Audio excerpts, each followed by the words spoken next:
Hi, I am Maria. You are watching Golden News Channel today, the 19th of August 2020. Now headlines. No evidence of Hezbollah involvement in Rerry's murder tribunal. Somalia Mogadishu hotel attack kills 15. Democratic convention begins. President Trump criticizes Biden. Satellites are feared to be damaged by damage to the Earth's magnetic field. Now details of headlines. You are watching Golden News Channel. Please share this video and subscribe our channel. No evidence of Hezbollah involvement in Rerry's murder tribunal. A judicial tribunal in The Hague, Netherlands, which is investigating the assassination of former Lebanese Prime Minister Rafik Hariri, has ruled that there is no evidence that the militant group Hezbollah led or the Syrian government was involved in the assassination.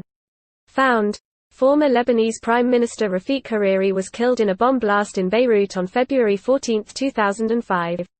A van loaded with explosives targeted Hariri's convoy. In addition to Hariri, 21 others were killed and 226 wounded in the attack. 4 Hezbollah members were arrested on suspicion of involvement in the blast. The International Criminal Tribunal for the Former Yugoslavia (ICTY) said in a ruling Tuesday that Hezbollah or the Syrian government could have sought to oust Hariri and his associates. But there was no evidence that the Hezbollah leadership was involved in the attack.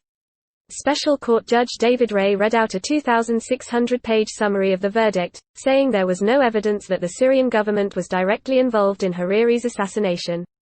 Somalia Mogadishu hotel attack kills 15. The death toll from an al-Shabaab attack on a hotel on a popular beach in the Somali capital, Mogadishu, has risen to 15. Authorities say a suicide car bomber struck Sunday evening outside the elite hotel on Mogadishu famous Lido Beach, after which 4 gunmen entered the hotel. Authorities and eyewitnesses told that security forces arrived at the hotel after the attack and retaliated, killing all 4 attackers. Information Ministry spokesman Ismail Mukhtar also confirmed that all the attackers had been killed in the security forces' response.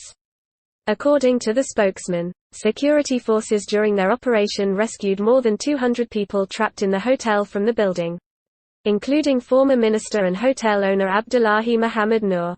Authorities say 18 people were injured in the attack and are receiving medical treatment.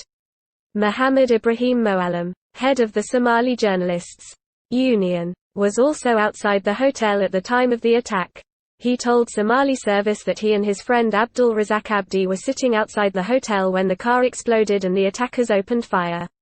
His friend Abdul Razak Abdi was among those killed in the attack. Al-Shabaab, a militant group active in Somalia, has claimed responsibility for the attack, which has previously carried out terrorist attacks on government and non-government buildings in Somalia. The Somali government and African Union forces have largely controlled the terrorist group activities in Somalia, major cities, but it still controls large parts of the country, rural areas, capable of carrying out deadly attacks. Democratic convention begins. President Trump criticizes Biden. Former United States First Lady Michelle Obama has slammed President Donald Trump, calling his prospective Democratic rival Joe Biden a worthy leader. In her keynote address on the first day of the Democrats' 4-day national convention, which begins Monday, the former First Lady slammed President Donald Trump and his policies, accusing him of trying to tackle the economic and social problems facing the United States have failed. He also criticized the Trump administration's strategy of dealing with the corona epidemic and accused it of turning its back on international alliances formed by previous U.S. administrations. The Democratic Party will formally nominate former Vice President Joe Biden as its presidential candidate and Senator Kamala Harris as its vice presidential candidate during its 4-day convention, which runs through Thursday. Joe Biden and Senator Kamala Harris will run in the November 2020 election against President Donald Trump and Vice President Mike Pence, the Republican candidates for the second consecutive term. Satellites are feared to be damaged by damage to the Earth's magnetic field. NASA scientists have discovered that a crack in the Earth's magnetic field is now expanding and losing its strength, which could damage satellites orbiting near Earth's orbit. According to scientists, the Earth's magnetic field protects it from the sun's ultraviolet rays and space radiation. Scientists have dubbed this crack in the magnetic field, South Atlantic enamel. Scientists fear that the cracks over South America could cause these rays to enter the Earth. This gap is widening and splitting to the west. However, Scientists say that it does not affect the daily life of the Earth. According to scientists, the Earth is like a magnet with a north and south pole, and because of this a magnetic circle is formed around the Earth.